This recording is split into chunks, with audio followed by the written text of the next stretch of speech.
Okay, so today I'll make my grand return to chess, and we've gotten all the way up to the Danganronpa art in my, like, I'm going thumbnail by thumbnail on my channel. Every time I lose a game, I have to move to the next one.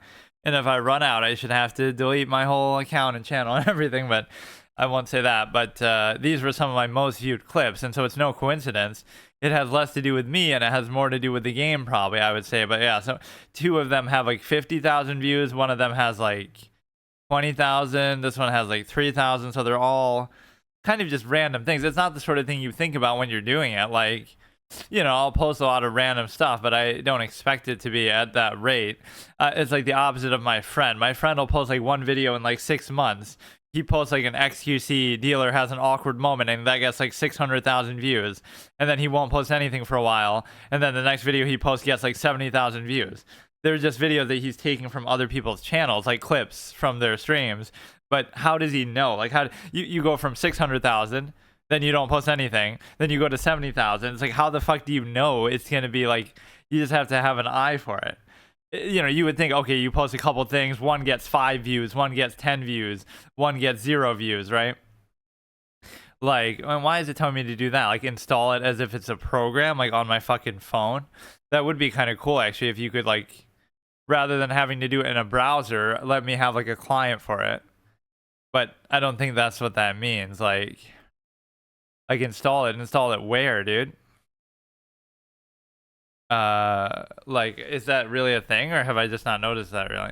The chess download, Google Play Mobile. Yeah, that is kind of weird. That enough. Yeah, just play it on what was that? What, chess exclamation mark? Which shouldn't really make any difference, but somehow it was fucking with me a little bit. Where, yeah, I'll blame my decline in play on there because it uses Lichess and Lichess ratings. But yeah, we keep rotating the cosmetics. I haven't played in a while. It's been like over a month, or not quite a month, but it's been at least a few weeks. And the reason why it's been a few weeks is because I was doing my PvZ Heroes final challenge where I had to get to rank 50. So I was doing that basically every day. And so I hit a good level here, September 7th. Right, and I had hit it before that. I felt really, look how far down I fall too. Like, I got to 1700, right? Then I had a little drop, but then I got back. Then I had a big drop all the way from 1720 to like 1630, 1640. But then I went back again, right? That's kind of within, like, look how quick too. From September 3rd, and it's not like provisional, right? These are normal games. Every game's only giving you like 10. So from September 3rd to September 5th, I got literally like 100 rating. That's really rare and really hard to do. But then again, I lost, you know, 1727 to that. And now I'm at like 1630. So we're hitting a bit of a bump here. But in a way, I almost should get a provisional boost because you know, when you don't play for so long. But yeah, now my schedule's pretty open-ended. I'm not going to be doing a fixed schedule. And so I'll just do whatever I feel like whenever I feel like for now. There are a few things I listed out as far as what categories, what sort of series I have in mind, but I don't know. I'll just enjoy this for a little bit. Kind of, that was a bit of a stressful challenge. Even if I succeeded, it was a good way to show like it's time for maybe, because it's not that I dislike doing that. I kind of like the structure of like Monday I always play one thing like Magic. Tuesday I always play chess. Like I have a fixed thing. But at times it's like, it's both good and bad. It gives me structure, so I'm kind of more focused and committed to doing those things. But it's also bad because then I don't have the freedom to do whatever I want. And it's sort of better when I had more time, which I don't now. Like, I would do chess every day, but it would be like secondary. So I'd do something else, and then I would still have time to do it. Now I barely have time to do it at all. And yeah, look at Celeste with this cutesy little thing. As she's living up to my little nickname title from the past, elitist victim blamer. That's the notion of the clip. If that happens, you only have yourself to blame. Like if you die and I'm talking shit about Junko because she made a big mistake. Spoilers for the first case of Danganronpa, which I've only played the first case. That's one thing that bothers me in like YouTube comments and stuff. People always, it's like a form of interaction in general that is very common in either streaming or, you know, YouTube streaming or videos. People always want to give advice or like say things that are like major spoilers for later. So like I'll read the beginning of a comment and say, well, actually this is what happens, and then I stop reading, so I try to save myself from the spoiler. But like people don't realize they just want to share something. Like technically what you said is wrong because this character ends up doing something else later on, but like obviously I don't know that because I'm only doing the first case. Like how am I supposed to have hindsight bias? And it's the same thing like even with this, like any game you play, it's like, oh, people want to give advice like, oh, you should do this move or you should do that move. Like it's fine, but it comes from a good place, but it's sort of like a little misguided because it is sort of like a hindsight bias or something. If you knew that, you would have already done it then. Like you're not always, but that is kind of how chess is actually. You could be the best player ever, but there's still something more that you could calculate and you could miss. Like I like that. I made like a meme of American Psycho where it's like you can always. I don't know if I still have it. It's just like a little stupid screenshot of you can like how in American Psycho he says you can always be thinner, look better. So it's like you can always something like think harder, calculate better. You know, and it's like a picture of Fabiano or somebody. So that's the whole idea is that Fabiano's not Magnus Carlsen, but he basically was for a period because he got to 28-44, third highest rated player of all time. He drew Magnus in every game in the World Championship. It's like you can't tell me that that's not just effort. Like he's obviously pushing himself. He's obviously nobody really is saying that he's Magnus Carlsen, but you know what I mean? Like if you peak out and you do that, you have to respect it. Like basically I'd be pissed if I was him. Like what more do you want me to do? I drew him in every game. I lose in the tie breaks. Like you're drawing the best player every single game in the World Championship match. Like what more is he supposed to do to win? And the answer is there's really nothing you can do. But no, the biggest detriment to people, like I always say this, is time. Don't worry about time when you're first learning chess, or if you're trying to get better. You might say, "Oh, it's just fun," and you don't really care. But the reality is that wait,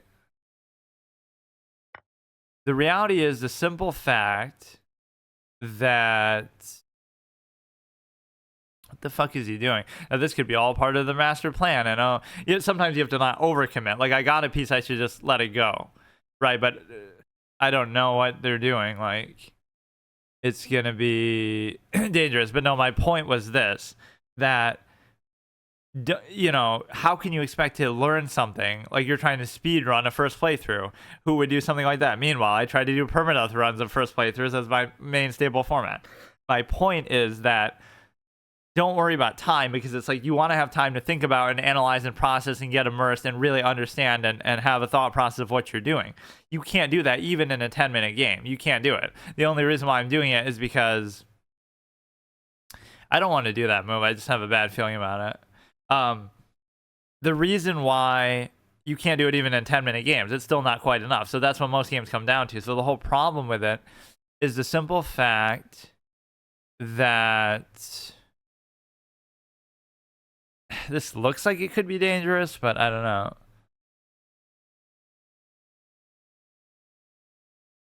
I wouldn't mind even if he took it, but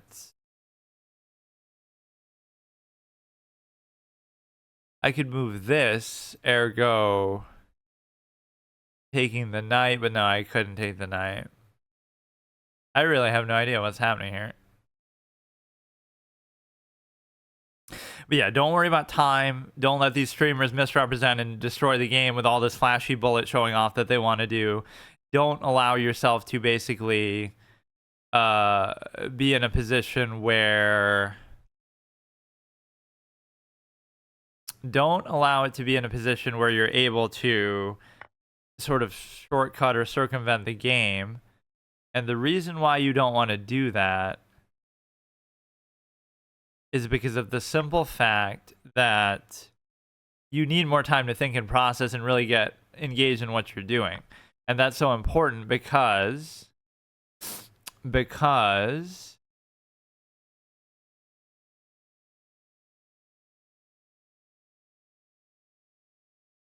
is how it can be sometimes. I'm not that good that I can do this all at once while I'm talking, but this is cute, but it won't do anything. I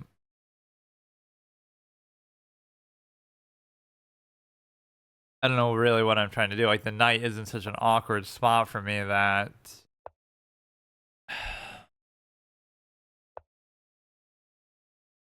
But no, that is my only point, is that time does not matter. Don't worry about time in the game of chess. And further, you should also not worry about, if you want to get better, if you really care about it, right? You got to take your time. You got to try to think about what you're doing. Even for the best players, that becomes a factor where you're able to, oh shit, that could actually turn into something bad. Maybe like take if that was like a back rank possibility, I guess, or something. This is kind of cute. And so sometimes I'm like deliberately simple-minded too, in the sense that this guy just seems really bad though. Like he's just not doing anything, which I can appreciate. But he's just, from the beginning, he was just giving everything too easy. He wasn't putting up any resistance, just nothing.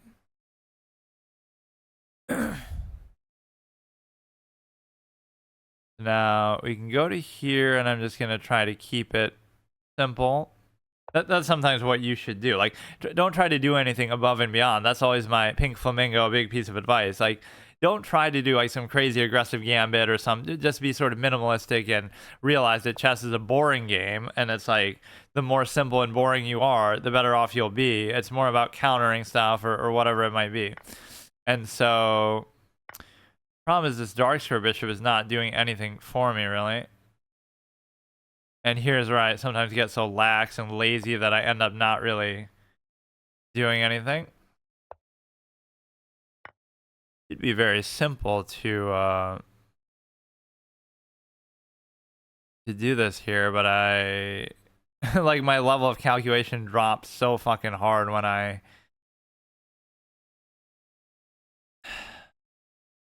like, why can't I just keep giving checks is my thing. You know, you always can. It doesn't mean it really does anything, but just trying to get him where he gets in a check from the dark square bishop itself. He has some weird, you know, potential path to promotion here that could actually be a problem with respect to, you know, I might actually fuck this up a little bit. I guess you could do it like this. I don't know. Like, imagine where my mind is, that like that's what I'm worried about. That you know, oh, they might promote or they might do this. Like, why should that even be the concern? I probably could have won a couple pawns there. I could have done a lot, but I don't know what I'm doing. They can take the other pawn there. I'm up by obviously the piece, but I'm not too happy about the overall circumstance here. What is the deal, man? Why can't I do anything? I'm very just unwilling to believe that any attack is ever going to work. So I just feel like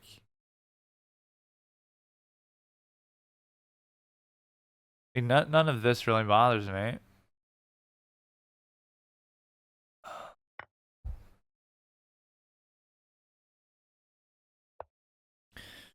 Go to there.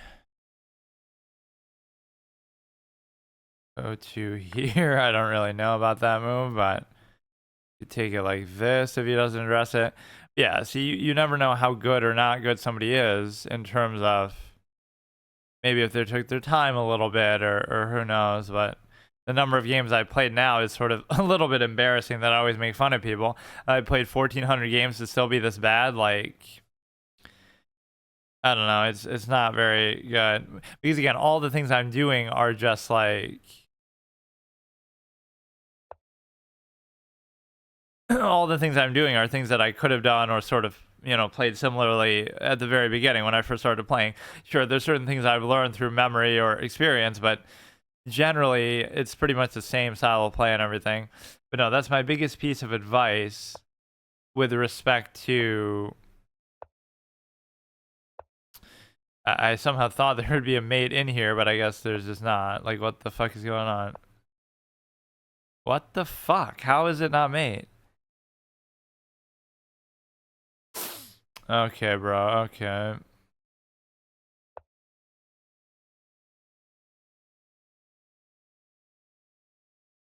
This is where I always try to just do a queen trade to the extent that, you know, you're able to. It'd be so easy to win if I just did that, but whatever. That really is how it should show it in like the statistics. If I said,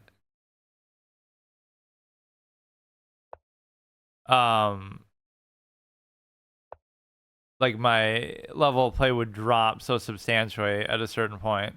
Like, why am I even worried about this? And the answer why is because I'm just kind of passive and stupid, so I don't really do anything.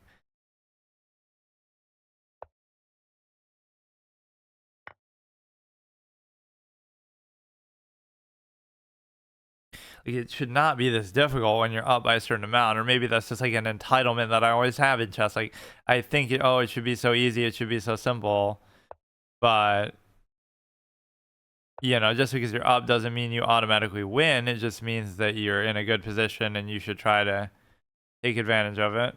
The biggest boon for me here would be if I can just trade the queen. That would be very nice, but it seems like an impossible task. It almost seems like I'm trolling or BMing at a certain point. Like, this should already be over, but I guess chess is the kind of game where you can be super annoying about little inane bullshit. Like, you can just keep giving checks and try to draw in threefold repetition and drag it out and whatever. And I'd be the type of player potentially to do that as well. It's just like,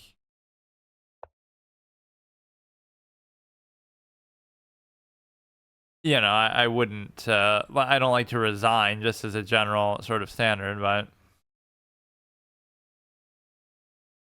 Oh my god. No, fuck, I almost just did that too. I don't know, like, this isn't a hard position, but I'm just making it hard somehow.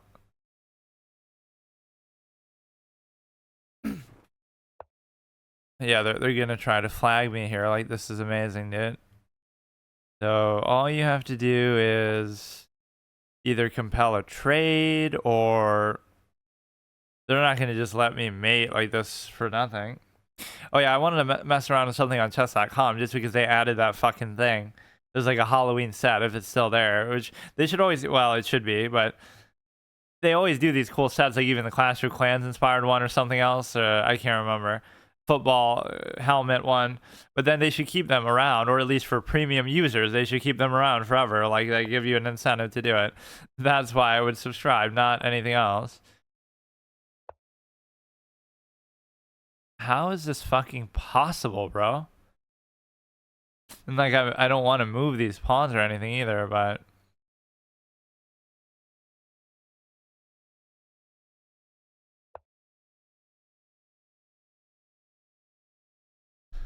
I kind of lost my whole train of thought. What I was saying is that, you know, again, you shouldn't worry about time and you shouldn't do anything with that. And the reason why is because, okay, finally, you know, you got to think it through. And so that's the biggest mistake that people make, is that you treat it in some other way than what it really is. Now, this could still be a little annoying because if I fuck up the one pawn, it could be, you know, still a draw, but I don't really see how I should fuck it up.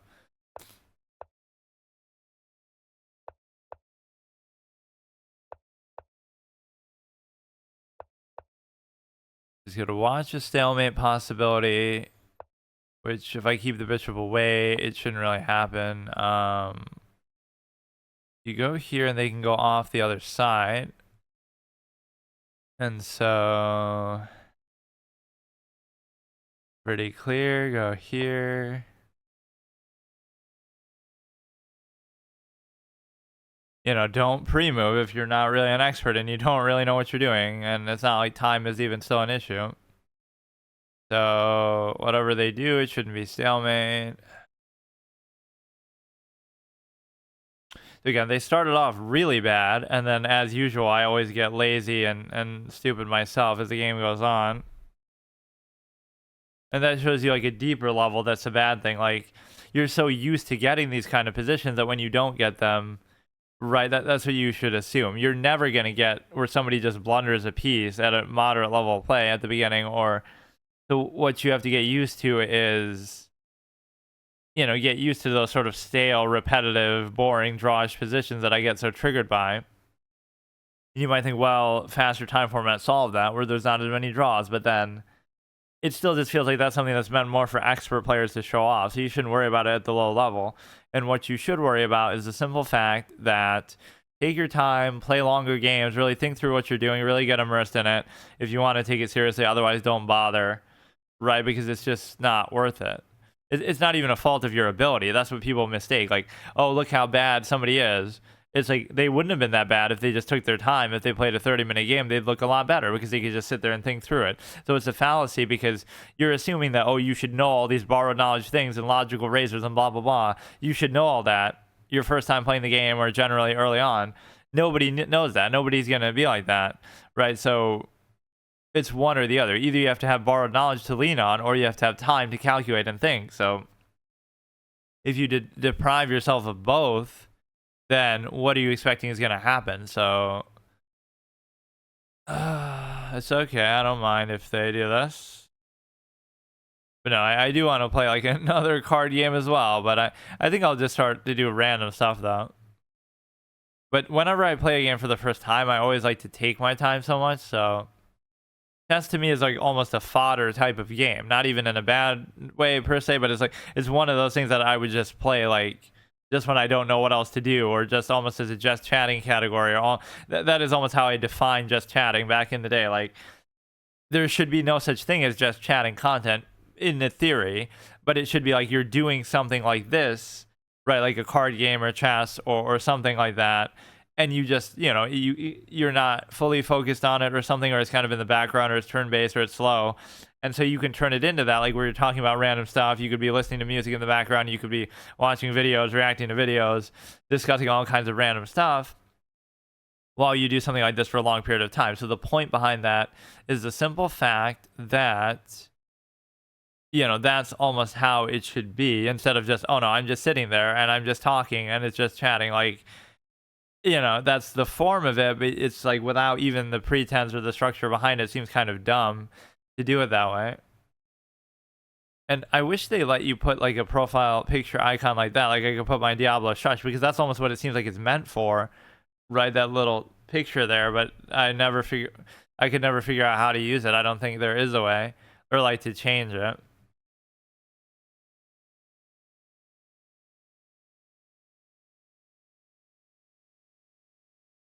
I don't even get mad about this because, a win is a win. So it could have been that they were just better and they could have made the game last this long anyway. So I'm grateful for the win rather than being mad about the time being wasted here. But yeah, I have no real idea what I want to do. You could almost do something like that, like random game generator. Like just show me. I would do this with movies sometimes. Like what movie should I watch? I made a random game generator. Yeah, let's check it out while we wait for this person to clown. Why does it make you do this when you're not even doing anything? Like, I understand if you try to log in like too many accounts too many times or something like that. Like I'm just literally fucking loading up Reddit. Random game generator. What if we just do everything? It doesn't matter about the genre. Just everything. Wind Waker. Okay, we should go until this could be a fun format even in itself. Like play as the first game that I haven't played before, or the first one that I haven't done a permadeath run of. I won't say that for sure, but that I'll do it. But I'll float the idea that could be kind of fun. So like I'm forced to play. Wow, that was a juicy 11 rating. Why? I guess I'm sort of semi-provisional, but so like Wind Waker, obviously I played. I've done a permadeath run. I've done a world's first fucking whatever the 1 heart run and stuff that I did was. So there's no need to do that. How fitting is it that Wind Waker would be the first one? Actually, I guess I haven't played Wind Waker HD though. Like because I always would listen to this song while playing chess and stuff. People would make fun, like Dragon Roost Isle. How many hours of Wind Waker music can you listen to before you go crazy? Compared to how many hours of chess can you play before you go crazy? This seems like a pretty robust site, actually. I like this. Random website. That could get me in trouble, though. So, Assassin's Creed, I have never actually beaten. I played it very briefly back in the day. Wait a second. That's not right. I remember playing it on PC. What are you talking about? What the fuck? Or does it just not show? I 100% played it on my PC. I don't know what you're talking about. Wait, where does it say? Oh, that's not the game. Yeah, that's fucking stupid. It doesn't have the correct data, but that could be a good idea. I was even thinking about some major series like this that maybe I should try. Like, I've never beaten any of the games. I played like maybe the first two or three briefly. I know the third one's about like the colonial America or something, and I know that number 2 is very well regarded, and the series is sort of dragged on in such a way that is like too much. But no, I maybe played it very, very briefly, hardly even for like an hour, and so that could be a great one to do a first playthrough permadeath off, because I've never fully done that. Yeah, this is a pretty fun thing. Bully is also a game I've never played in any form. All I know is you're just this dick kid who probably beats people up, or I assume at least you're playing as the bully, and it's a Rockstar game. But yeah, I've never played that. Devil May Cry I've also never played, and I feel like this isn't the first one though. This maybe had come out, this is like some sort of re-release or remake, I'm not sure. Let's see, what else do we have here? Subnautica I've never played. I've always wanted to. I was almost worried that something might happen to it, like it might go offline, or it won't be in the same original vanilla state that it was. This is the problem with games like this, right? It'll be some indie game that keeps getting updates, but what if I want to play the original? Let me actually look, like what Subnautica vanilla thing, like how would you do that? Modded or vanilla? It just won't be quite the same, right? Subnautica play original version, old school, something like that, right? And even with like Minecraft, I would want to do that. Very first Subnautica build, 2017. Subnautica in 8 minutes. I figured out how to play into school. That's the sad part. Like, maybe some things haven't changed that much, but how would you do that? Like, you could own a physical copy, I guess, of certain games and just, you know, keep the internet off on your system so you would never have to update it. Playing the first ever get any version you want. John Mannion just like, how do you actually do this? Doesn't get it. He's in When you review an update, something, I don't want to be spoiled on anything on it, but 7 years ago, released in 2014. But how? No, the mistake would be sending John Mannion to Washington. But no, a lot of these are big name games that I've never actually. For fuck's sake, dude. You never. I've never played all of these sort of big name games that you might think I would have, but that's why. Like, when I do it, then it'll be super long playthrough and very exhaustive. So I'd rather take my time than just do stuff. I don't want to see necessarily anything from in the game. Is it maybe an option that you no longer have? Early access?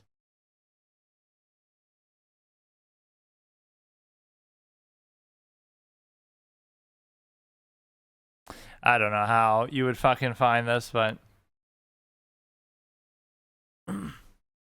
play oldest version of this should be a feature that you always have though, like to play an older version, install the 2014 early access. Maybe they do let you do that actually. Right, some games will do that. Okay, let's find something that isn't Life is Strange True Colors. I did play Life is Strange the first season or whatever, the original. Maybe that was like seasons 1 through 5, the way they do this, but and this isn't made by Telltale, right? It just kind of seems like that kind of game, but so yeah, other games in that series I could check out. Give us something that isn't mainstream. This is a game that I just know everybody not everybody, but or I almost associate it with BioShock just from the name, but I remember like Far From Subtle or somebody like that bitching about it because like, oh, it's just a game where you just stand around and nothing happens, like the Dear Esther effect. I've never played Dear Esther either. Yeah, give us something like this that I'm not as familiar with. Worms Armageddon, Halo 4. I've never played any of the Halo games. So in the instance of this, if I was following this as a format, like, oh, I have to play whatever is here, I would at least start with the first game. And I don't like to do those re-releases either, because I would rather just do the actual hard original game. This I have played as a kid, but I never actually beat it. For some reason, I got either stuck or confused at something. Platform quiz trivia, really? Quiz and trivia. There are some moments like that, I think, but I wouldn't consider it a genre. I haven't played like any of the Gran Turismo games, I don't think. I haven't played Dead Space 1 or 2. Like, I seem like such a casual. I haven't played anything. Total War, Rome 2, Isaac I have played, but not as much as maybe I'd like to.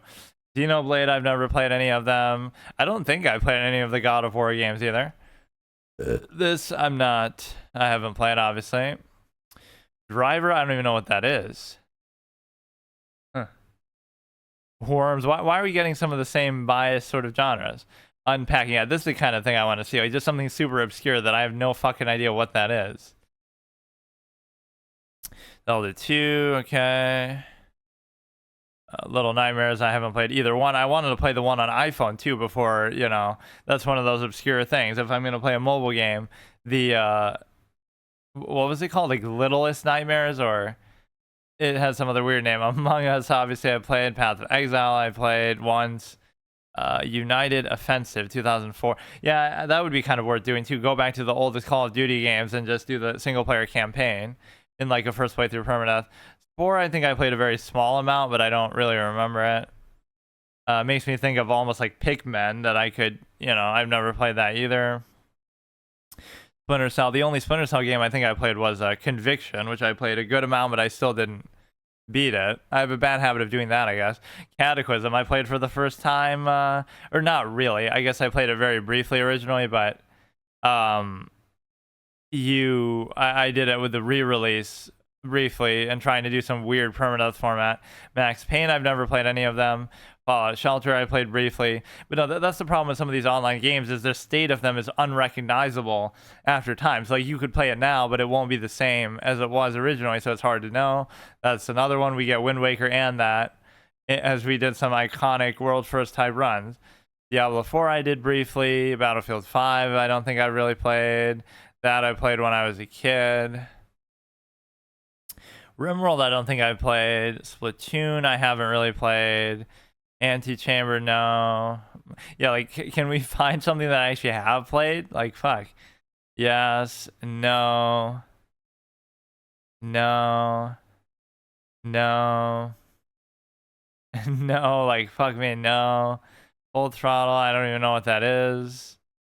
Haven't done that. I forgot that even was a thing. I haven't beaten Half-Life 1. I've beaten Half-Life 2 many times, but yeah, I've played Half-Life, but I've never beaten it. System Shock 2 is a game I always heard so much about, and I think I played the first 5 minutes of it, but I never really played it. I don't think, at least. But no, that could be fun. System Shock 1 and 2, and that's almost like a DOS box type thing that I would mess around with. Messiah Mind Magic, that I've heard good things about. Left Behind, I tried to play, and I was doing it as a grounded permadeath first playthrough, and I died at the first encounter against a stalker that I wasn't expecting there to be. I've never beaten that. I maybe played it briefly. Why are we getting some of the same things? This should be choosing from like I haven't played that. Every Game in Existence, haven't played that. Haven't really played any of the Tomb Raider games. Tom Clancy. No, this is dumb. Why would you be getting the same ones multiple times if it's truly random? Haven't beaten that. The only Pokemon games I've really beaten are Coliseum Y and like Leaf Green, I guess. Bloodborne I haven't played. Super Mario, Just Cause I haven't played those games. This I would almost want to do as a series like where I'm reacting to the movie. Like, would you be, I guess I could do it in video form even if I don't do it on stream. I could react to the book, read the book ASMR, but then that's like stealing. Like, I could react to the book, I could react to the movie, and then I could play the game and do like a first playthrough permadeath in that sense. To do them like all together, because I haven't seen the movies either. Obviously, I haven't even played part 2, so I wouldn't play that. Mr. Pandaria, I don't think I've ever played during that time, even if I just came back for like a minute. Little Nightmares, I haven't played. Yeah, it has a certain bias to some of these games because we've seen them like 3 times. Metal Slug, Unreal Tournament, no. Devil May Cry, no. No, no. I maybe played a little bit of that, but I didn't beat it. Bound in Blood. This I played as part of the Xbox Game Pass Gauntlet thing that was so fun. Like, where I go through every single thing on there in order, and it's a first playthrough permadeath until I die, and then if I die, I have to play the next game. It was like an episode of The Twilight Zone or something weird that just had like a very interesting premise and presentation. But then I died to some stupid thing. Overwatch, obviously, I played. Gears of War, I haven't played like any. Not only have I not played some of these, I haven't played like any games in the series. Like the only Far Cry that I really beat was 3. Max Payne series I haven't done. Dark Souls, obviously, we got as far as Dark Souls 2. This is arguably my favorite game ever, but I failed my first attempt at the permadeath of it is in my nostalgia gauntlet like a couple months ago. I think it was like June. So I'm like, I'm gonna do this nostalgia gauntlet where I go through other, games that I played as a kid that I never did a permadeath run off, and try to do that, and it didn't go very well. But no, this seems to have a bias for certain. This also first playthrough permadeath didn't go so well, even if it was like a hybrid format. I don't know if I ever played Battlefront 1. I've played Battlefront 2, but Devil May Cry, Years of War, Fall Flat. I don't know what that even is. I guess I haven't beaten Fire Red, even though Black Mesa I played briefly. Yeah, it came out in 2020, dude. It had been in development for like 10 years. Like it was in sort of playable states. Haven't beaten that or played that. Red Dead 2, I mean, I have it, but I would need to beat the first game, and I always get distracted by the bounty hunter challenge that I do, where I try to get my bounty as high as possible. Brawl, obviously, I played. Among Us. There is something wrong with this thing. It's not truly random because it's limited. Oh, Redin was amazing. Absolutely amazing. 1-bit. 1-bit. Let's see, God of War. I always say that's the one that makes me grateful to be a small streamer, because then people would have otherwise been spoiling it and stuff. 1989. Haven't played. I played a little bit of this, but I never beat it. That's kind of like Journey and stuff like that.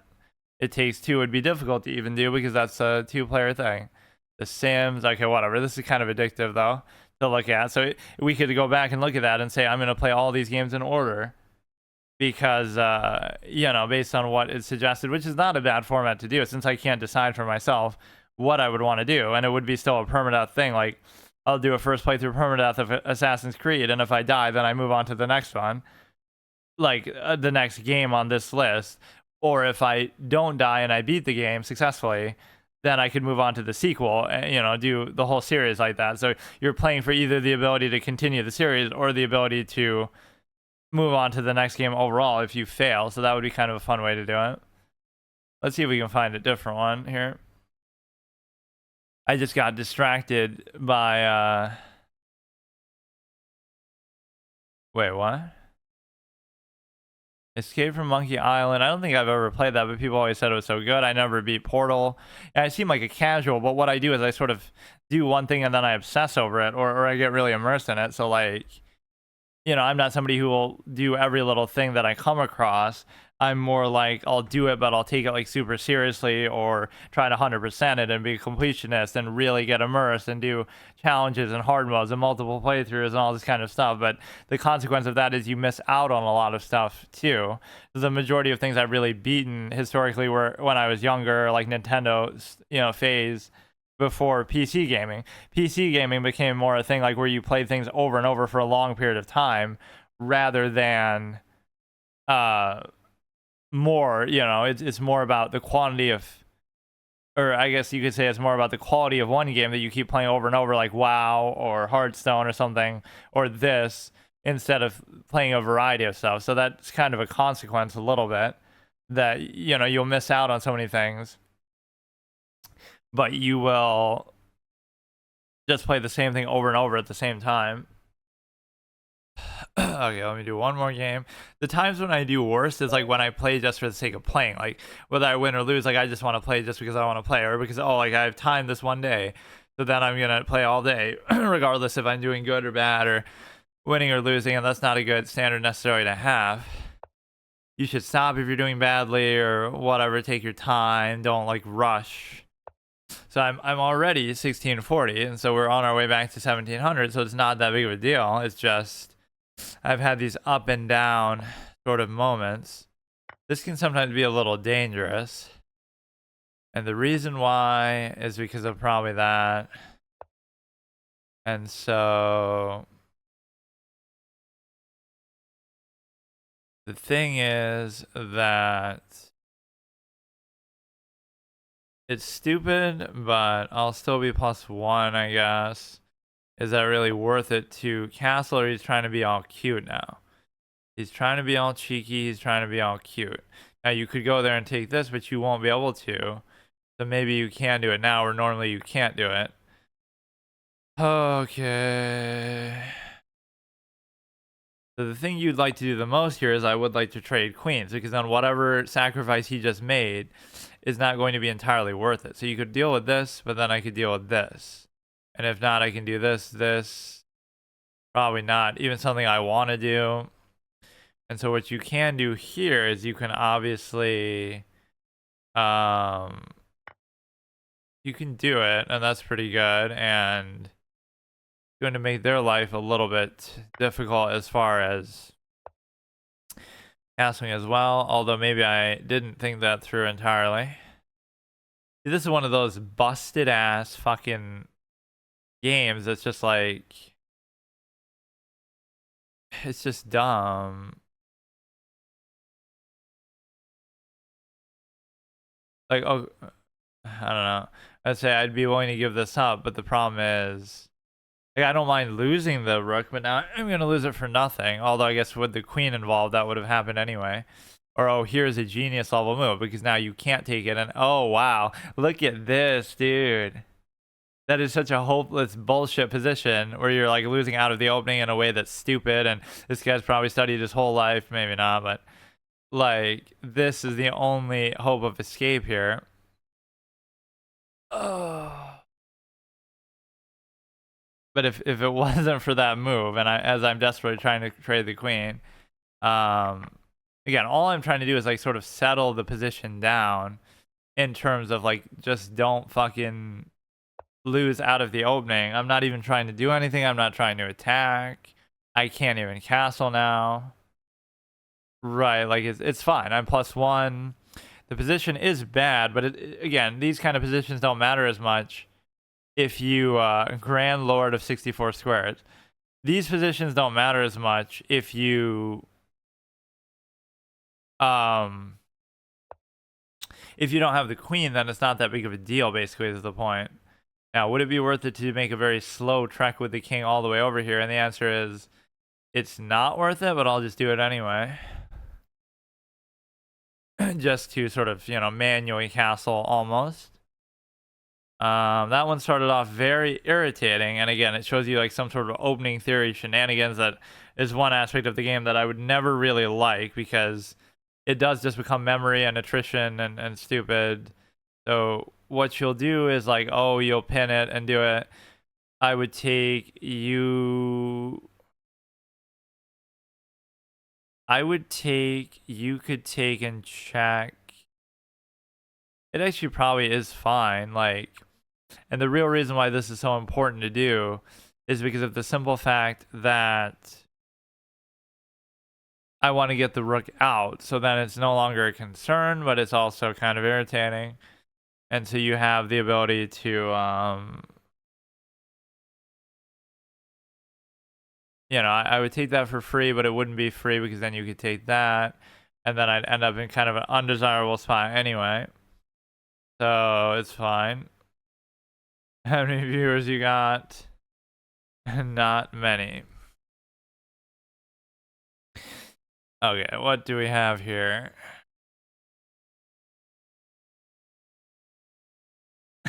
For now, at least. Sometimes it could be 10 when I'm playing PvZ Heroes of all games. That's my peak. or one of them could be them, because people always are tempted to snipe. Which, yeah, again, if you have to snipe at this rating, I don't even know. Like, does it really help you? It'll probably just confuse you more, because I don't know what the fuck I'm doing either. But no, that opening was pretty irritating, and it feels like, you know, it is what it is. But now I feel pretty comfortable. He's burning a little bit of clock. It should be fine. But yeah, so there was some big controversy, like somebody UYOO is his name, and he's like raging when losing to Fabiano, and he like did something violent or whatever. He like hit somebody who is a photographer. But I think you will got a lot in the future. Oh, thanks. I appreciate that if he's listening.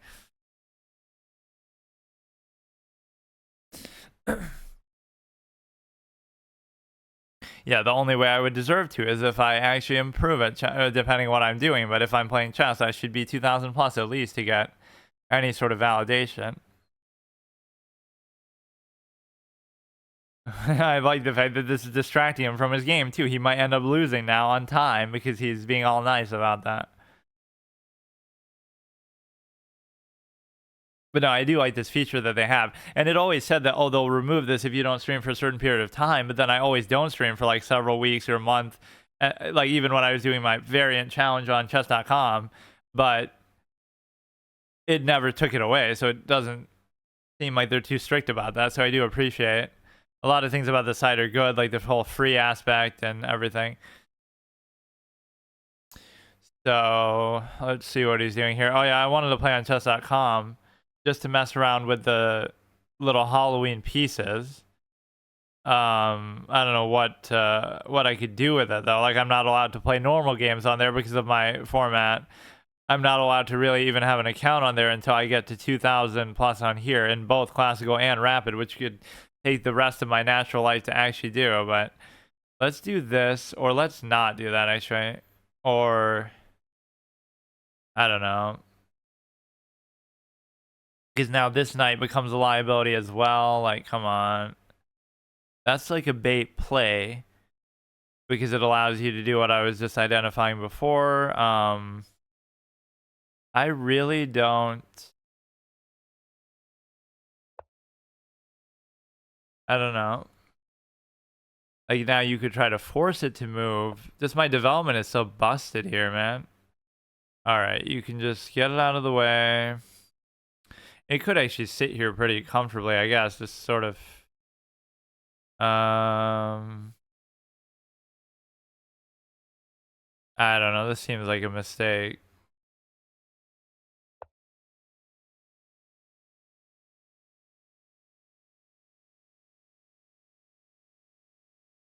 But yeah, he hasn't played that many games, so I can't really use that as a reasoning for anything. That's okay, because there should be nothing more that you can do to follow up on that, if I'm not mistaken.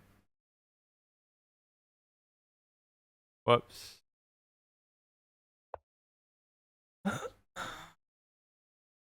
I wasn't really thinking about it like that, but I guess this is one way to maybe save it, even though the knights has become a liability at a certain point in the game where it's very irritating. Like, again, this started with the whole busted opening. Like, this was just a disaster of a game, disaster of a position.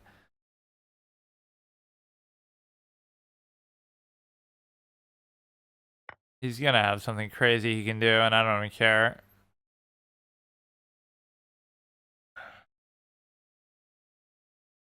I can understand why sometimes people want to play these unconventional ways, but the problem is that it leads to something where you're sort of like, you know, is a low-rated player really comfortable in this kind of position anyway? Like, it's not the same as, like, oh, you know, it's uncomfortable for me to play this kind of position in this game, but you would think it would be for him as well.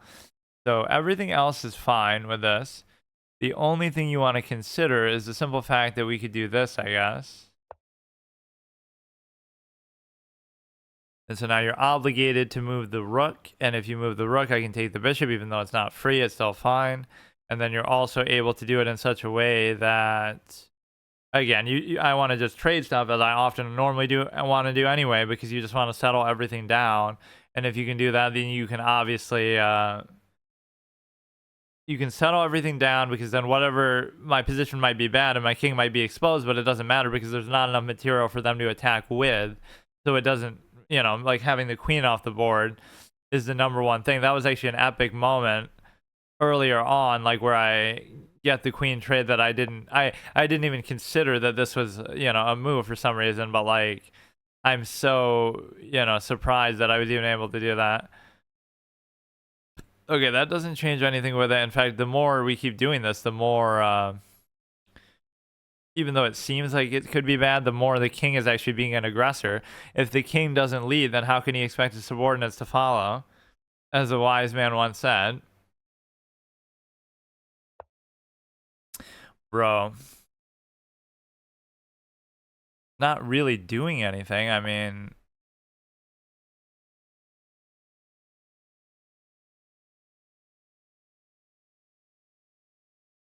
But no, he was doing pretty well on time at the beginning, and then he sort of started to... it doesn't seem like there's that much you can do in this kind of position. Like, that's fine. You can do it here. You take that, and then right now we should be a little more comfortable with this. The problem that I'm having is the bishop itself. So maybe I shouldn't worry about this, but they would take, I would take, and it would sort of solve the problem. Or I could go like this. This is a very potentially dangerous situation in which, oh. Okay, fine. This is what happens when you play too aggressively with the king. Like, just... Obviously, I shouldn't be doing this, but... Or he's going to go for something now a little over the top, which maybe that was a mistake. Because... I don't know. But no, this was just busted out of the opening in a way that's just, like, irritating.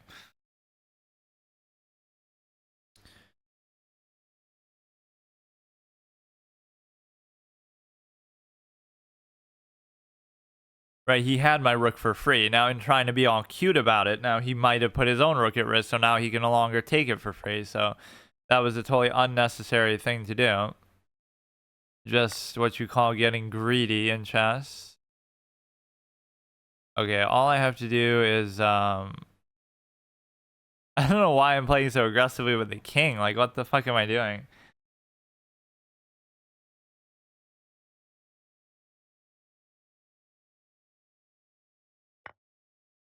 Okay, we finally opened this guy. And unfortunately, I can't do it, but there's going to be no easy way to... I guess this would be the closest thing you can get, where you're able to go here. Okay, we can keep putting pressure like we've been doing. You can see what a liability the knights can be. Like, I have no business even drawing this game, let alone winning, but somehow he messed up that one key move.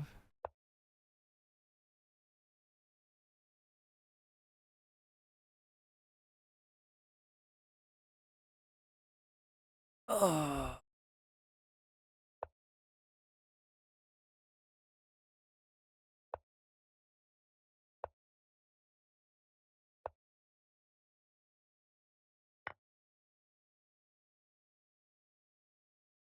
I was trying to be all cute, like do an unleash thing, but I wasn't thinking right.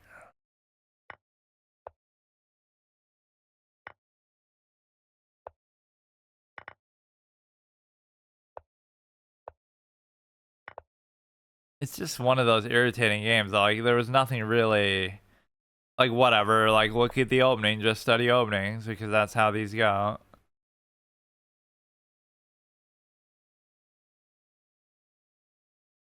It's just an ugly, kind of messy game.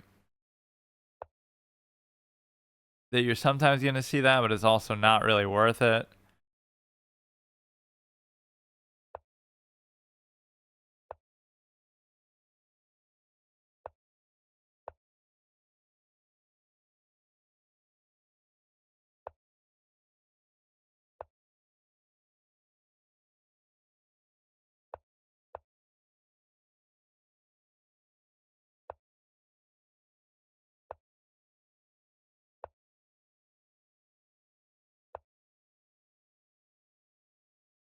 Could be possibly stalemate territory.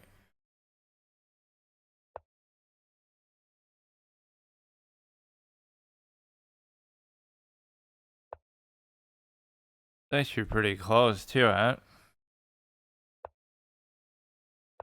Very close to it.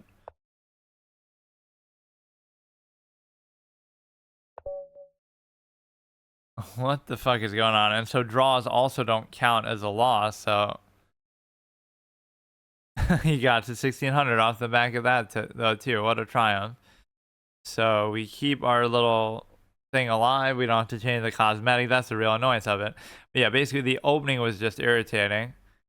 Otherwise I played pretty badly, but you know, I get sort of thrown off.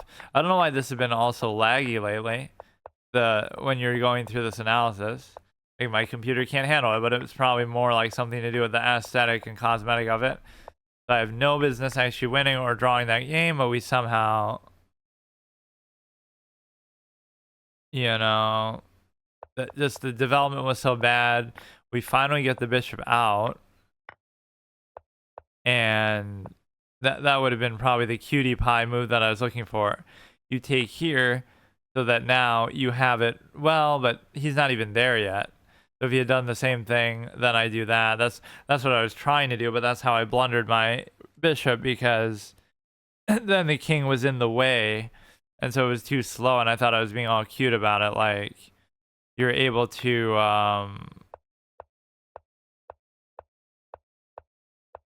you know, that moves a blunder. So even before that blunder, or no, it's fine. So like I'm trying to do a whole bunch of shit here. You go here, you go here, and you go here. But then, okay, so you have no choice but to try to initiate the other trade then. So yeah, that was okay. That guy was pretty good, I guess. Magnus Carlsen, the Iron Man in chess, what you can learn from him. Yeah, just quit for a variety of time and keep saying you're going to retire, but then keep coming back randomly. Ethical guide.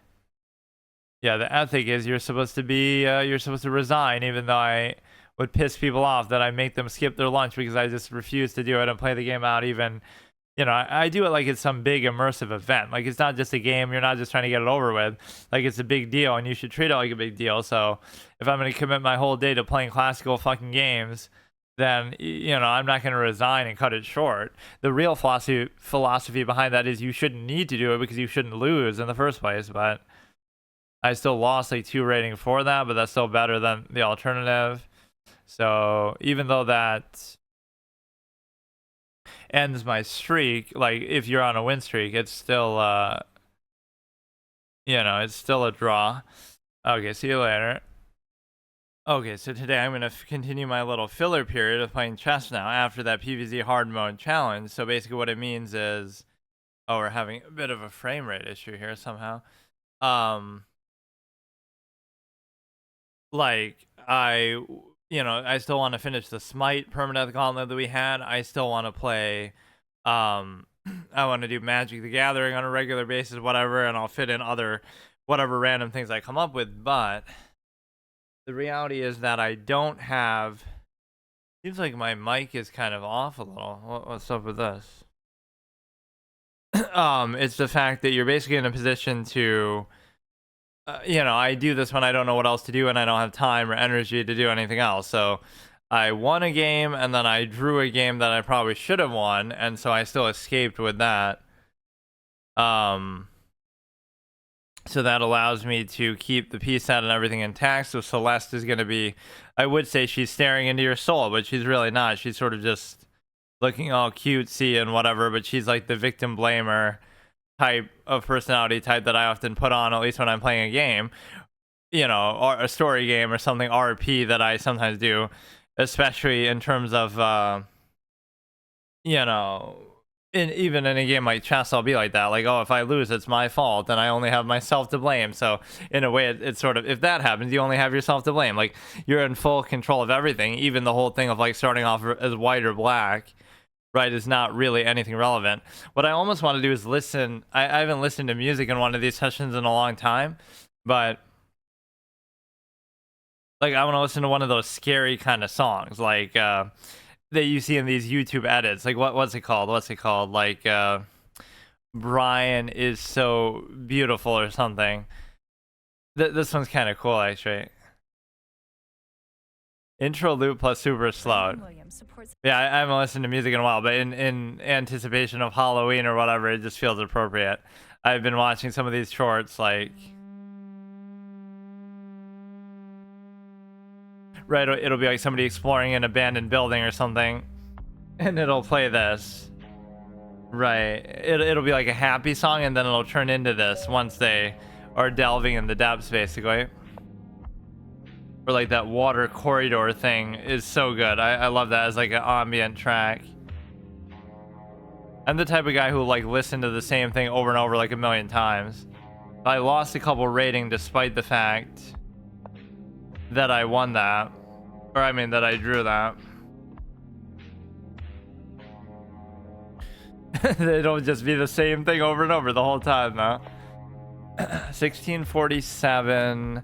Yeah, we're trying to work my way back to 1700, which I had obviously been there, and I'm not too happy when I go through these up and down sort of streaks, because I'm not saying it means a whole lot to be 1700, but whatever it does mean, I should not have taken so much for granted, I suppose.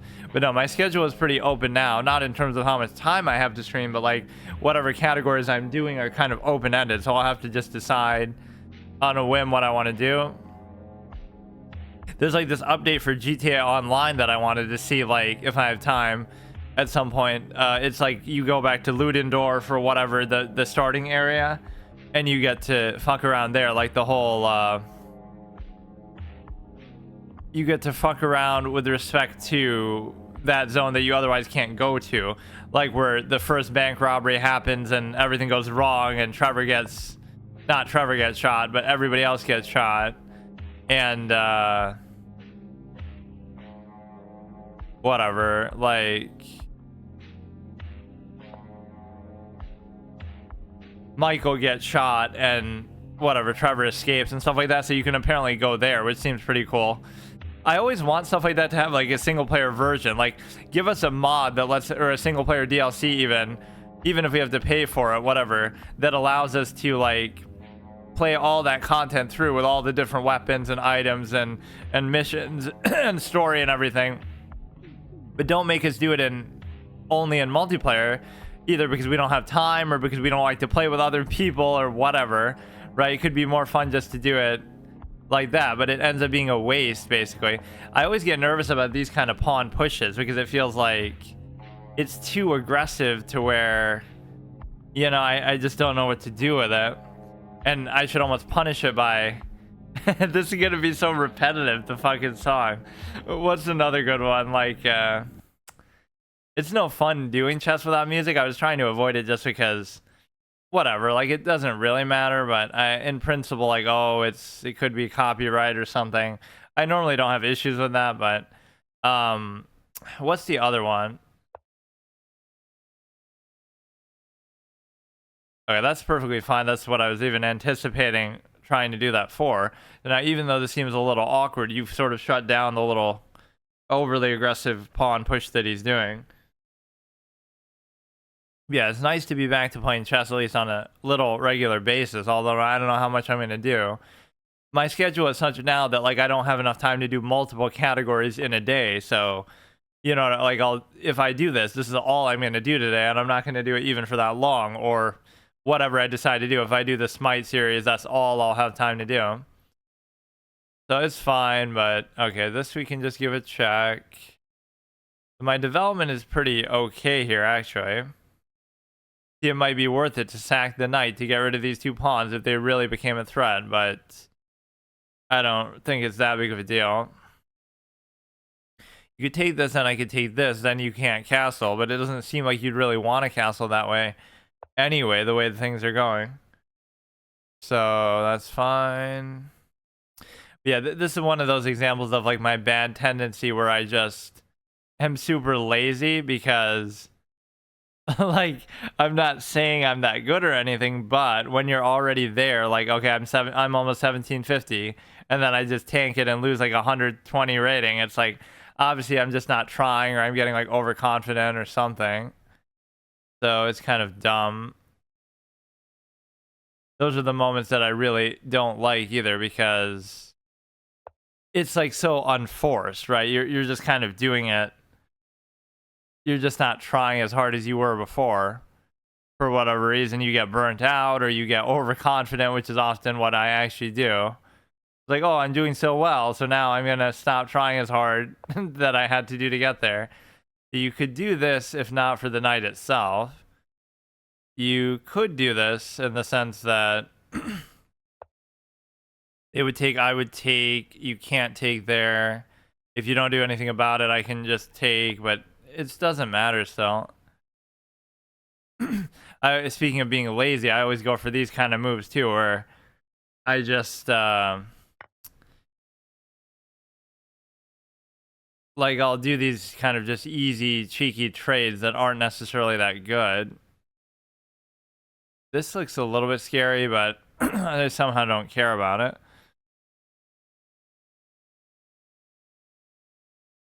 Yeah, that's the biggest tendency that would hurt me in the long term too, is, um,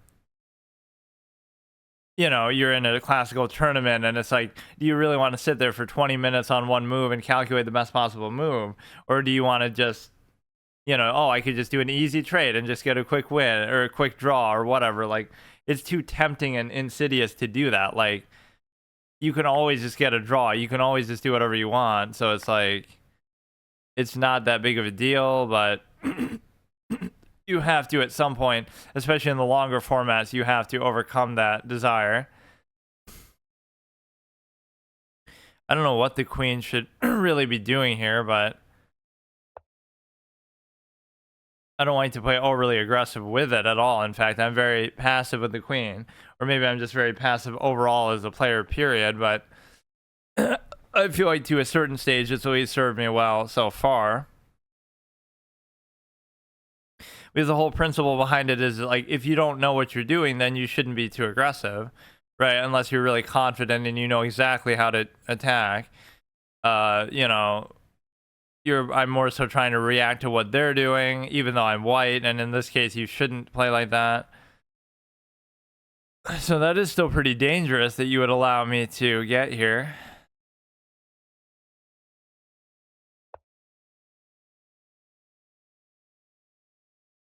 In fact, that's terrible, because now it's still not going to be mate, but you can just take this. Or couldn't I have just done that in the first place? No, you couldn't.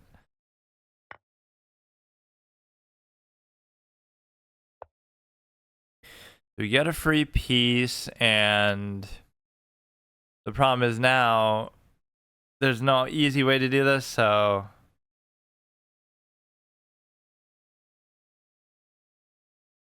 you know, there's some temptation to try to do something overextended. Go here, go here, go here. He goes there, I go there, but I can't even do it. So I'd be happy with the trade. I'd also be happy with a number of things here, not the least of which is just trying to develop the Dark Star Bishop itself. You could take, and so that could have been very dangerous. I'm very happy with that. Again, anytime you give me a trade, it's good with me. You can go here, but again, the back rank is what I really have to develop. I have to get rid of that stupid bishop.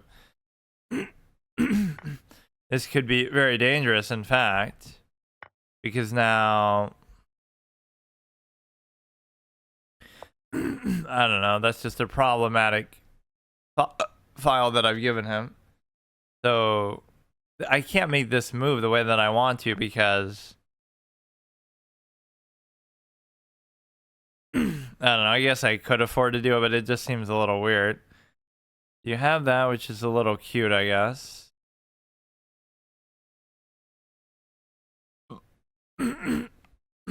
There's nowhere really that special you can go. You can go there to try to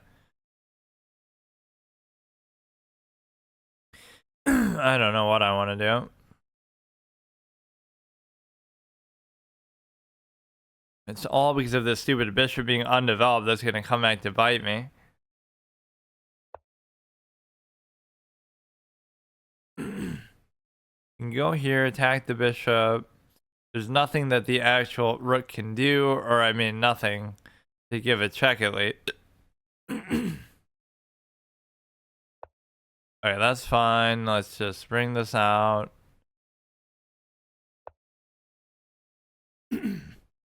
Any trade even on it, even if he was willing to do it, it would only lead to a passed pawn anyway. So I can come up here, attack this. Would be a good move. Why does it seem like the last few games have been so easy though? Like, what's really different? It's not like a provisional boost or something I'm getting. It's just sort of dumb luck. Then they'll lull me into a sense of complacency, and then I'll start losing a whole bunch because, you know, you get on a streak like that. You'll win like 5 or 6 in a row or something, and then it's like none of those games are really deserved. They just make a mistake. They just blunder their queen. Even though that doesn't happen a ton here anymore, it's like it'll happen a few times, and then the game that you really have to try and they don't make a mistake, then oh, it's like a big deal. But that should be the normal way of playing at this point. These people are very inconsistent here. I want to try to take that, but it's kind of too obvious that it's not going to work, but it seems like an okay move. This is a pretty strong spot that you can't really do a whole lot about it.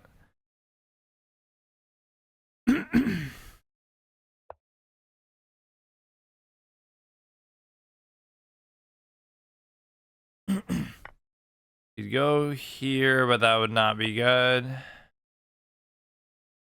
Could try to take that somehow. There's nowhere really very good to go with the actual. So here you could actually give a check like that. There's nowhere to go good to go with this. Oh, we can just go here, I guess. Sort of force the open file to be mine, or if he trades, that's fine too. That doesn't really do anything. I want to do something with the bishop, but he's not giving me any opportunity.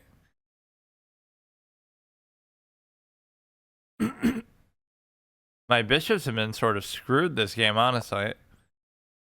The first, I couldn't develop the dark square bishop. Now I can't make use of the light square bishop in any way.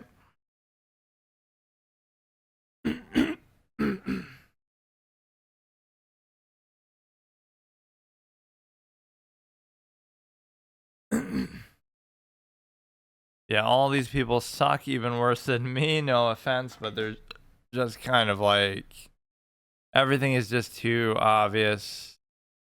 And that's almost the sort of thing I would use as an excuse. Like, oh, I'm only playing badly because everybody's so bad, so I'm not taking them seriously. But that's the whole point.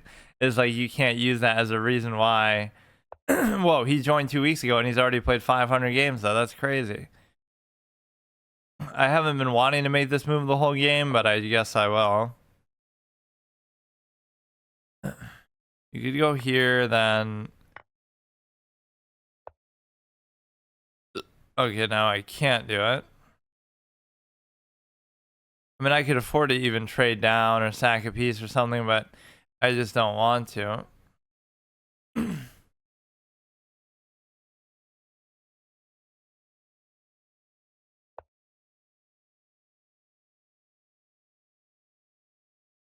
If you take that, then at least I can compel the trade there. I mean, they have no chance, but it's just whatever, dude.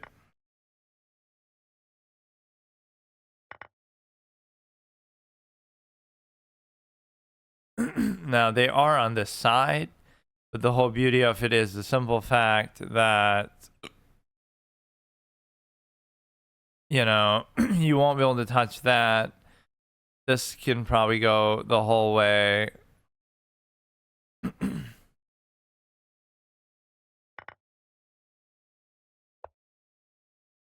You already have the bishop sort of in line. Like his bishop is gonna have to cover that square, which you can't even do. So it's basically already promoted, even if I don't do anything here.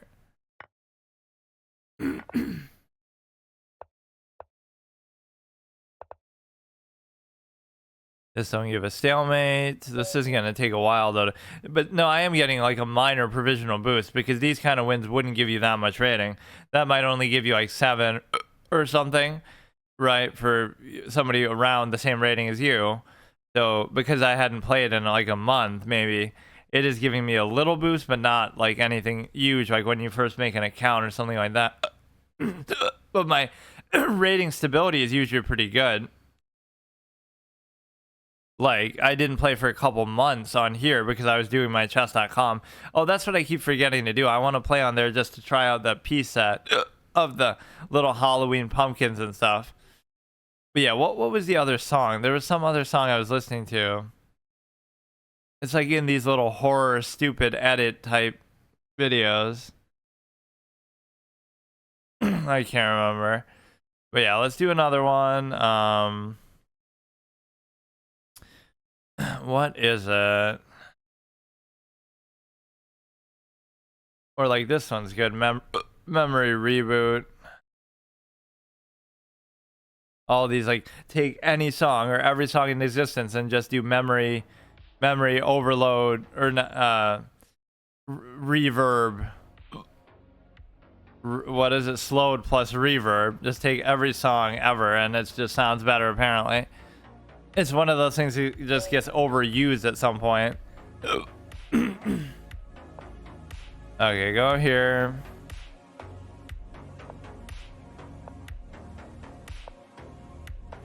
Everything's good with this. If you take, I take.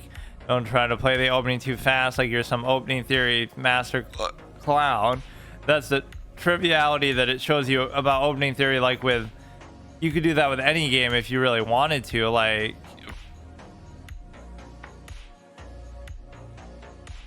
you know, you could take it that seriously and try hard and whatever.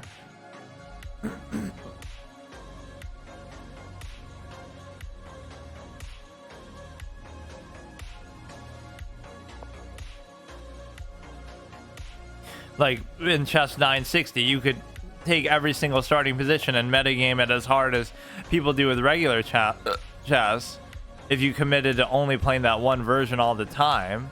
And so the point is that it wouldn't matter otherwise. It's like, don't blame the game. The fact that people take it that seriously, that's not a fault of the game.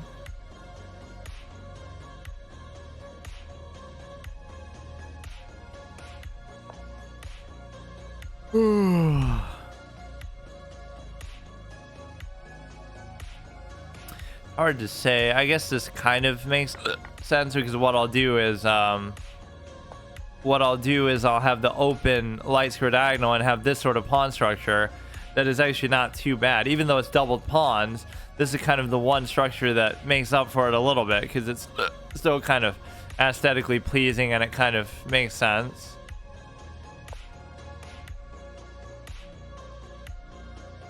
You've got this cute little play, but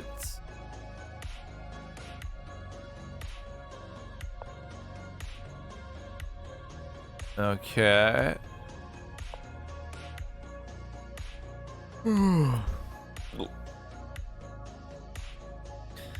This is fine.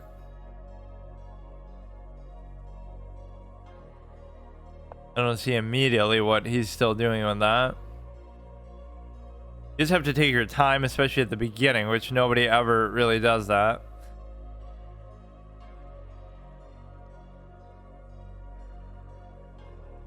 I mean, I could do a cheeky move like this that doesn't really matter, but it's like, oh, if you take, I could take, and then if you take, then I could take. Like, it's cute, it's cheeky, but it's not actually good.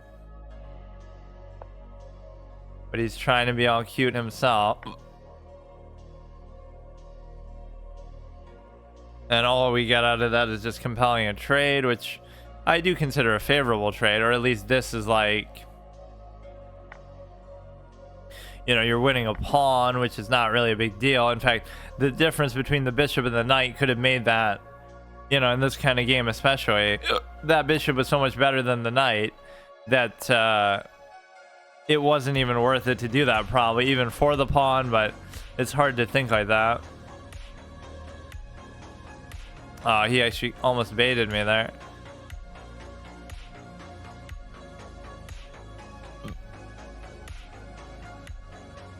It's a little dangerous to leave this the way that I am, but you can always double take here and it would still be... No, it wouldn't be worth it now because it's not like two rooks for a queen. It would be a rook and the queen for two rooks, which isn't worth it at all.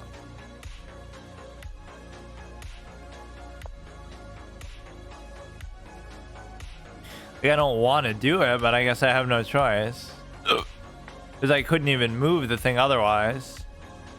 Right, if I move the queen, then you just take for free, or if I move the rook, then you just take the queen, so it's kind of awkward.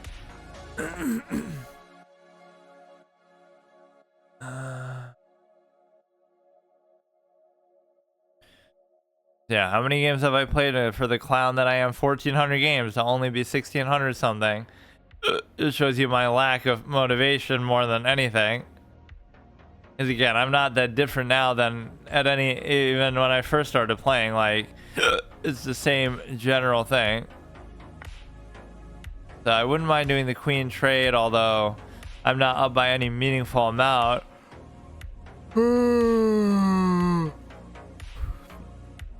But I should try to pick up a couple pawns here somehow. And the reason why is because I might be able to win them because of it, but there's absolutely no guarantee, or, you know, the one pawn here doesn't really matter.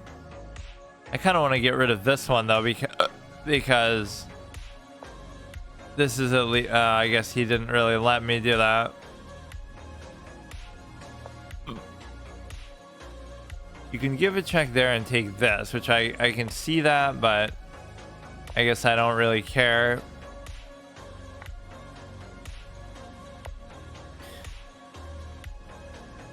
This is kind of cute, I guess, but it doesn't even matter because the queen is there. Like, I thought I was being all cute about it. Now the queen covers it anyway, so it doesn't matter, but this is a passed pawn, so I guess maybe something. You know, is that really going to be the difference in the game? It actually probably should be, but you can just march this, and then when you trade... What? But even then it's a passed pawn.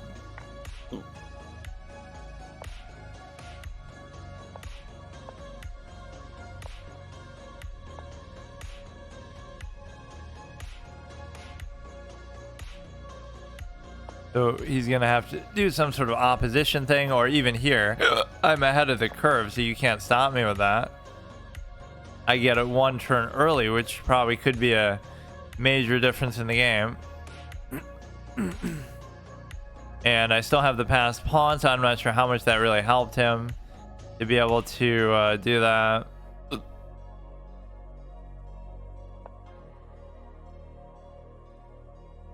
What you're really trying to do here is just put so much pressure early that he won't be able to do anything. Like, is there a way that...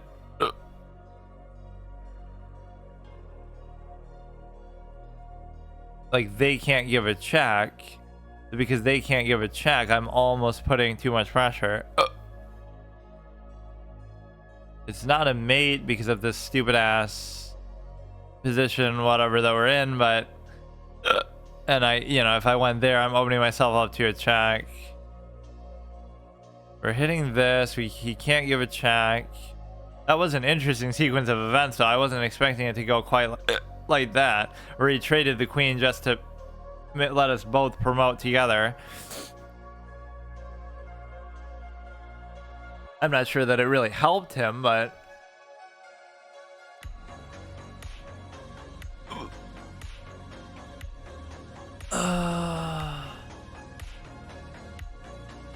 No, I like how chess really does become my filler sort of game. Whenever I don't know what to play, or whenever I don't have much time to play, I just do it for the sake of doing it, which is kind of a bad thing, but you know, if I'm going to do it, I should take it more seriously now. But it's just way too time consuming to the point where I almost don't respect it the way I would have originally thought of it. Like, it's just, I mean, I guess it's the same situation because, or I guess I'm attacking their queen and doing that, but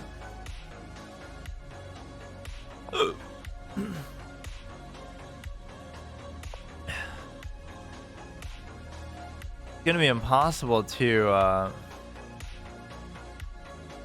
I'll just do it because if they take, I'm sure I can easily promote. Like, this side is going to be barren, so they can't afford to trade, and I can still keep dicking around with the pawns, and they won't be able to actually give a check, or I guess they will, but it won't be like a very strong check.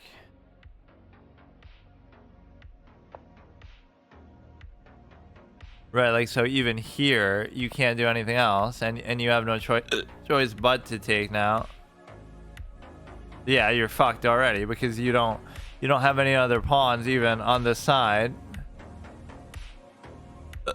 You keep going with that one, which I don't really even care.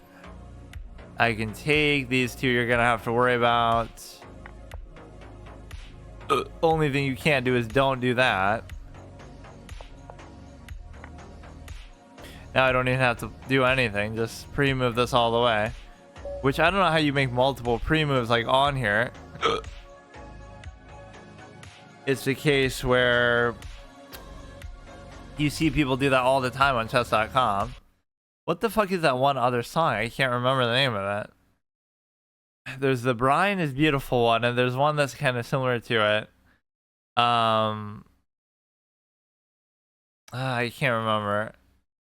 Or what is that? Like 40, the Liminal Spaces song that everybody overuses. The I guess this could be a good variety of different ones, but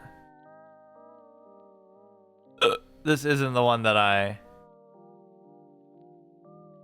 was thinking of.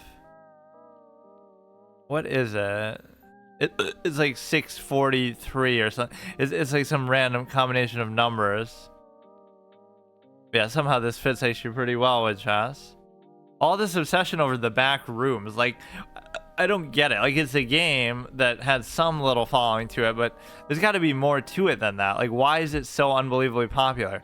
Fictional location originating from a 4chan thread, like how Slender Man started off as some online meme, like a little photo contest, make a scary guy, and that's all it was. It's not like a real urban legend or something. One of the best known example is the liminal space aesthetic are usually portrayed as an impossibly large, extra-dimensional expanse of empty rooms accessed by exiting, no clipping out of reality. No clipping. I actually don't even know what that means myself. Internet users have expanded the concept of the back rooms, introducing concepts such as levels and hostile creatures that inhabit the space. Yeah, like the further you go, the more hostile it gets. In early 2022, YouTuber started a series of backroom short films, which went viral. The videos have been credited with igniting a surge in backrooms content and taking the concept into the mainstream. Maybe I should react to those. I'll do my react content. Backrooms web series. Huh. Yeah, it started with a fucking creepypasta.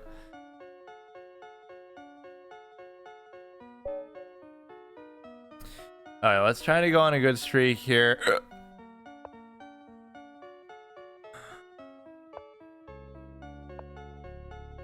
Take, give a check.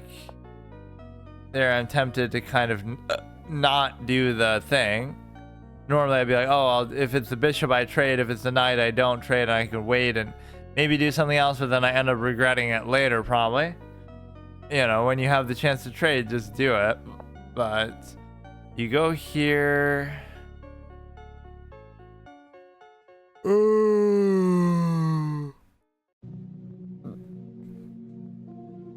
You could try to be all cheeky about it, but I just don't like it.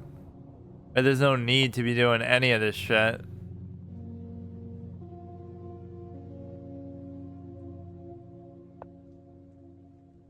But that is actually cute because now you're kind of a little bit in trouble because you are pinned down in such a way that you probably should have just kicked that out. Now you have to deal with this. If you go here, I could take... And even now, I'll just do it, and there's nothing that you even get from it. Like, it's still pointless. Like, what did that really accomplish? Again, where I'm sort of lazy and I don't extend a threat as far out as what you're expected to do.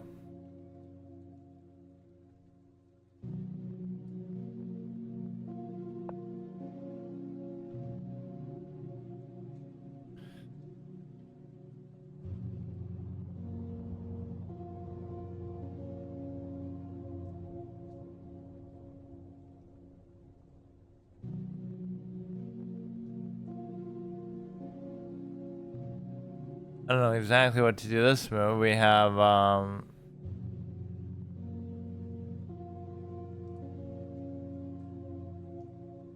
I want to just, let's just castle, it's fine. There's no good development that I can really do where it's not going to just get pushed out in some stupid way. If I do this, you're opening yourself up, like, it's kind of dumb.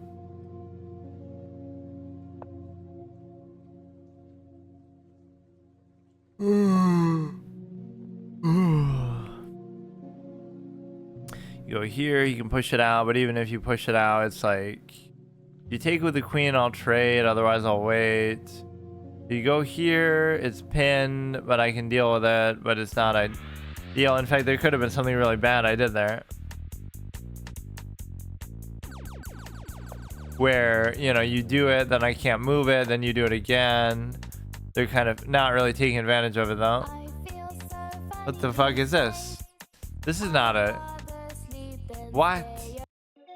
This would be instrumental, dude.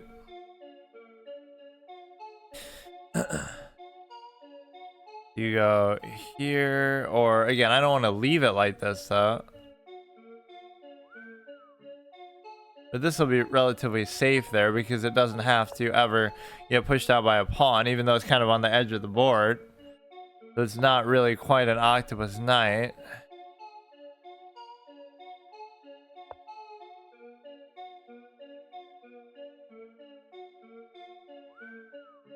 What is this fucking whistling in the song, dude? Yeah, it doesn't even necessarily have to be scary. It can just be kind of the whole liminal space slash whatever the fuck all these tropes are. It can just be like a little nostalgic or melancholy or something of the sort. Now, you're going there, which is cute.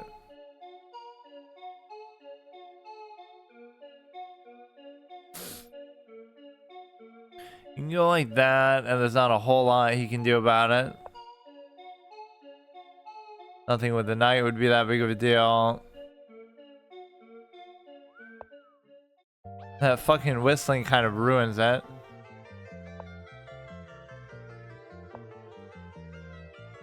So I'll take it, lets them bring the knight in a way that maybe I shouldn't do.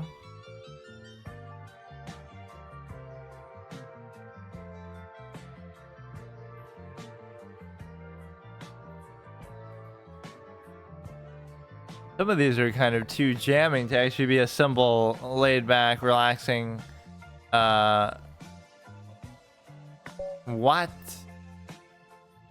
See, it's unbelievable to me. How you call yourself a 1600 who's played 940 games?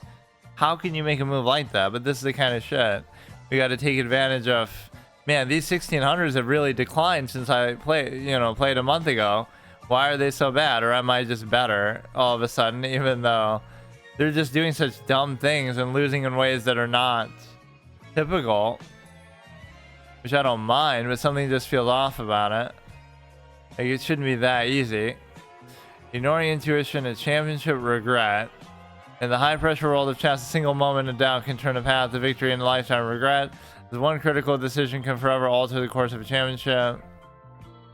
Yeah, like Nepo choking his brains out, even bigger than Ding choked in the fucking last championship. So we'll see who's...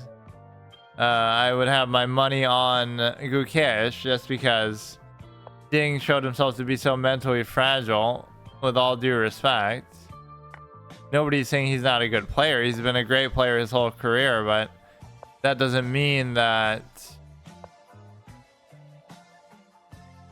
It doesn't mean that, you know, he's in the best form or whatever you want to call it. If he takes, I can still take back. Take. Wait, what? Why? They would take, I would still take.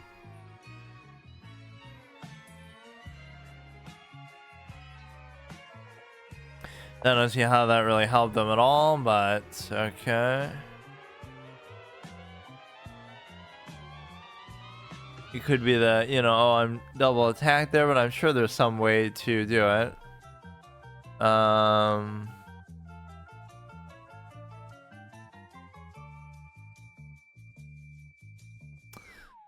It's problematic because, well, the thing is, if you took that, I could take there. That would be the simple, but,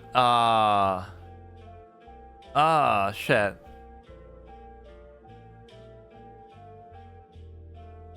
This must be a simple, like, opening theory moment where, oh, you know, there's something simple you can do here. This seems like a good idea. Like, it's not like there isn't a way to deal with this, but you just have to know exactly what it is, and you have to study opening theory over time.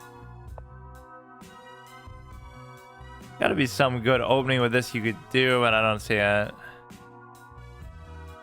Some of this has gone away from what the style of music was supposed to be about. Like, it's still a good song, but it's just not the right style.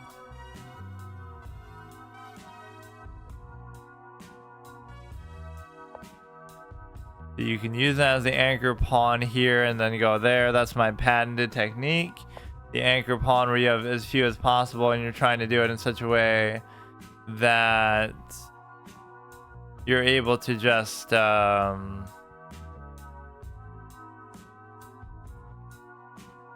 you're able to do it in such a way that you can, you know, it's a simple concept, but it makes it so much easier than, like, you know, you have one here, it just whatever, multiple anchors on the same side.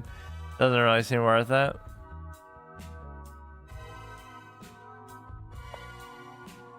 Look at some of these clowns playing fucking 7,000 games to be as bad as me.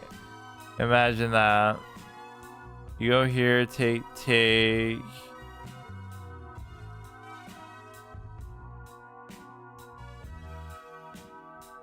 This just sounds too much like a normal song, though. It doesn't sound like that.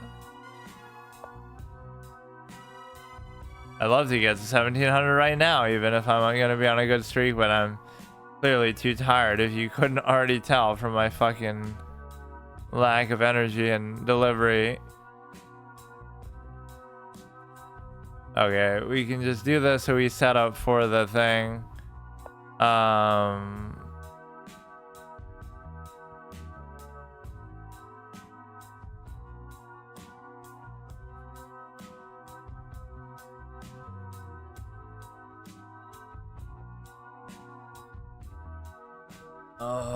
I don't know what exactly to do here. You go here, it's cute, but it's gonna end up not really doing anything, and then you don't have anywhere else to go really either. That's fine. You're double attacking that, that's gonna be double covered till the end of time. And so we have to...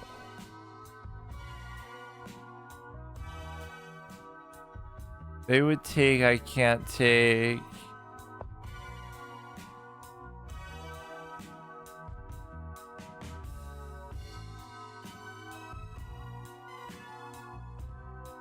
This is a good song, but it's first of all going on too long, and it's second of all has nothing to do with what I was trying to look for.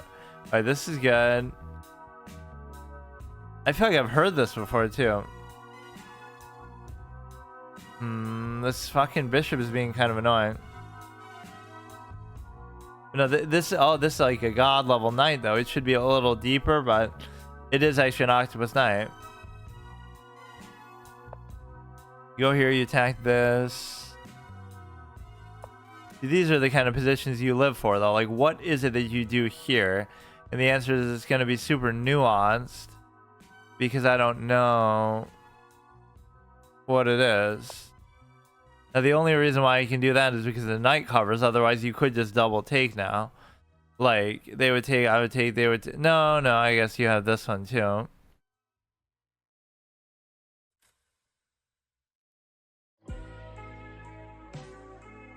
Damn it! I want to remember that one song I was looking for. That now I forgot.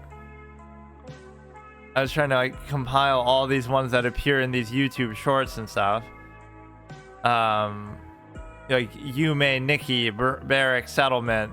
That's the one that fucking I don't know Sterling uses, or you know different ones like this that you can appreciate for various reasons. You could do this, but I don't know if I really want to. And these ones with lyrics are a big no. Fuck that shit.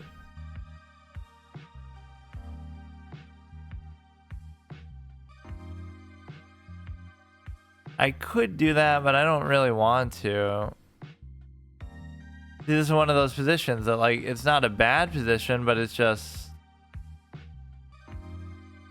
sort of stale somehow. Like, what should I be trying to do right now?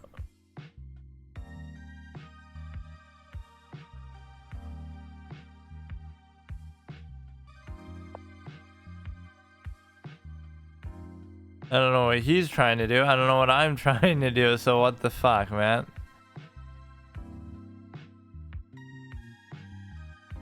Maybe I'll just only play chess from now on and actually set a challenge to become a grandmaster.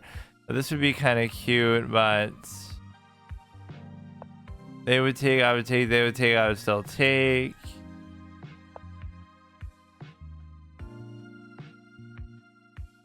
I should just try to push this all the way, I guess.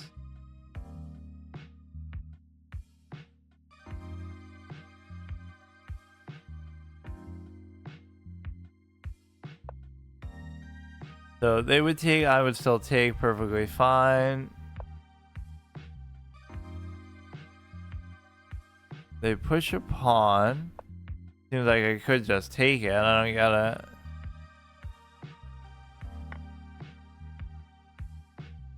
Sometimes you don't, you know, you second guess yourself, like that must be a trap or something, because there's no actual way to, I don't know.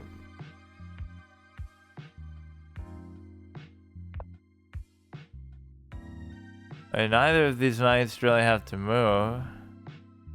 And so what you have is, you have some desire to push the pawns here, I guess.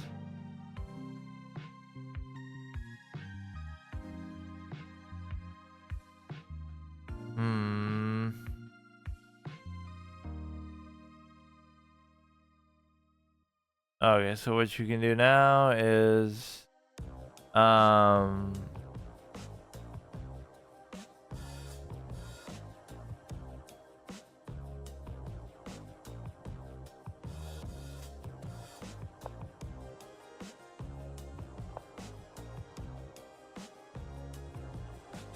what do we have? What do we have? This is gonna attack down to here, which is not covered actually by anything.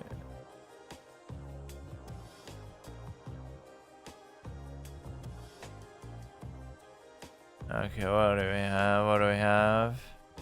Ever seen anybody play chess while half asleep? Oh, right, it's 2024. With all these Zoomer kids who fucking don't have the patience for it. You'll attack something there, which I don't really like it, but it seems like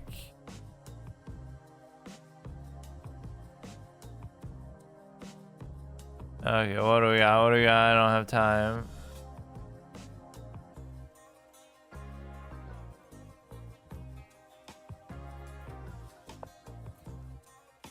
I don't know what's even going on.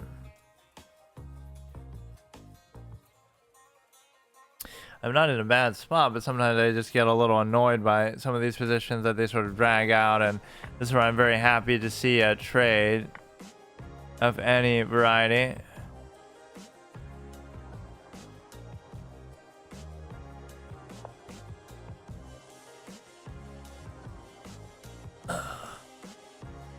Damn, this got pretty epic actually, pretty fast. You can let him take, I could take. I don't know.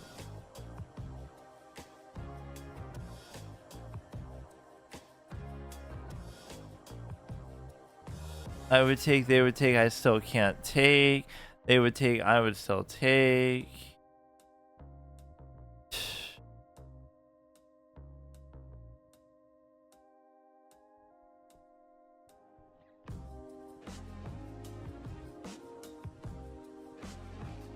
Oh my god, I can't think straight, dude. Fuck it, fuck it. Seems like a horrible idea.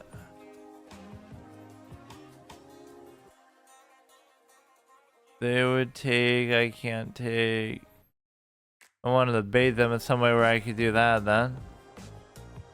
But they're not gonna let me, and they're gonna really take their time too.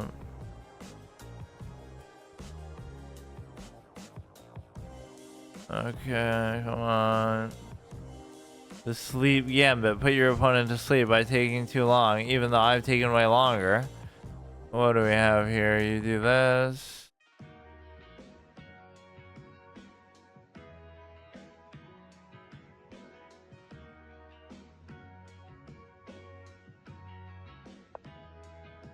I'm gonna fucking flag.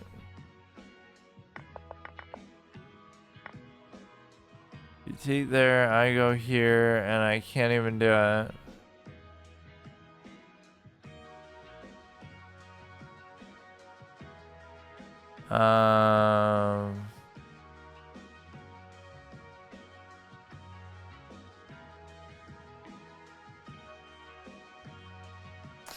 Okay, dude.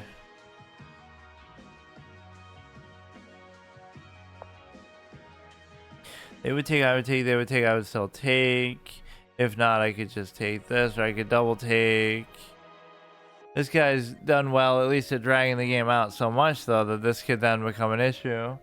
Like, either flagging or just kind of piss people off. That it feels like you actually know what you're doing to some weird extent.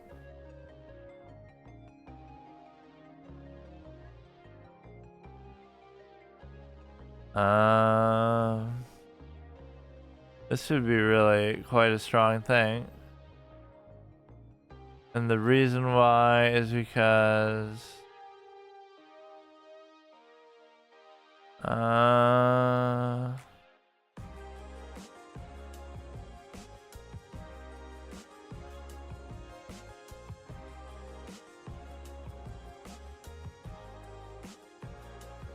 don't know. Yeah, I mean, I totally saw that too, but what would I have been able to do there? I don't even know. Whatever, so he ends the streak there. I was doing pretty well, actually. It was like a 3-4 game win streak, or at least one win, a draw, and then a couple wins, so whatever. I'm too tired. I really burnt myself out with that PvZ Hero series. Now I don't feel like doing anything, or everything I feel like doing is so laid back. Okay, see you tomorrow.